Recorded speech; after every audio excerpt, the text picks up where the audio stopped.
Le patron du ballon rond attaque une nouvelle saison. Strass et Payet sont au rendez-vous pour un FIFA toujours plus immersif. Bon, la déco c'est bien, mais il faudrait voir à pas s'endormir sur le gameplay non plus. Alors FIFA, ça vaut quoi cette année?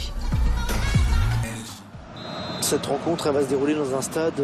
FIFA 18 exploite les bonnes bases du précédent opus et offre un gameplay posé. Là où il se distingue de son rival, c'est dans sa capacité à changer le rythme de la partie, passant de la construction lente à des coups d'accélérateur déstabilisants pour la défense. Oh, le grand danger! Ah, dommage, là vraiment, ils avaient l'occasion. La défense, parlons-en. Il est bien plus difficile de prendre la balle proprement dans les pieds de l'adversaire. Le système de protection de balle amélioré, attribué à la gâchette gauche, permet au porteur du ballon de naturellement mettre son corps en opposition, et ce, plus facilement que l'an dernier. Ajoutez le fait qu'il peut également dribbler aisément dans les petits espaces, et vous pouvez vous attendre à des percées diaboliques. Et c'est Alex Center qui sonne la révolte. Vous savez, j'adore jouer au football. Parmi les bonnes nouvelles, on note aussi le grand retour d'Alex Center. Un peu maladroit l'an dernier, le mode scénarisé aventure a mûri. Riche en rebondissements, il accueille un sacré panel de stars comme Cristiano Ronaldo, Antoine Griezmann et même un vétéran de choix en la personne de Thierry Henry. On échangera nos maillots?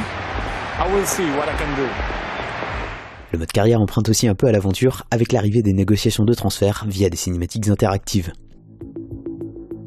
Bon d'accord, c'est encore très rigide et répétitif, mais ça va dans le bon sens en termes d'immersion. Enfin, la FIFA Ultimate Team se dote d'un nouveau mode, pas forcément très palpitant d'ailleurs, à savoir le clash d'équipe. Vous y affrontez en solo des formations conçues par d'autres joueurs. Enfin, c'est pas normal que le buteur se retrouve quand même dans cette position. Plus intéressant, les joueurs icônes débarquent, tels Thierry Henry, encore lui, Maradona ou Ronaldo, le Brésilien cette fois. Chacun en 3 versions différentes, correspondant à des moments clés de leur carrière.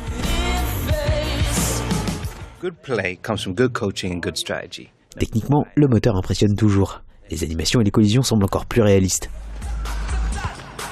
Et puis l'ambiance sonore est tout simplement exceptionnelle. Un gros effort est réalisé pour que chaque championnat ait ses particularités. D'ailleurs, la MLS américaine a même profité de cette attention. Les États-Unis, dont on retiendra qu'ils ont fait débuter une très jeune joueuse aujourd'hui. À part ça, les fonctionnalités restent très semblables. On note seulement l'ajout des remplacements rapides qui permettent au moindre arrêt de jeu de tout de suite changer un joueur fatigué en pressant la gâchette droite. Elle cède donc sa place. Le seul point faible de FIFA 18, c'est qu'il demeure très proche de FIFA 17 côté sensation. Oh, qu'elle était belle, cette tête! C'est le montant qui la repousse! Il est plutôt doué ce Renan, je trouve. Mais tu crois qu'il saurait faire ça en hiver à Stoke? Verdict, 5 étoiles sur 5.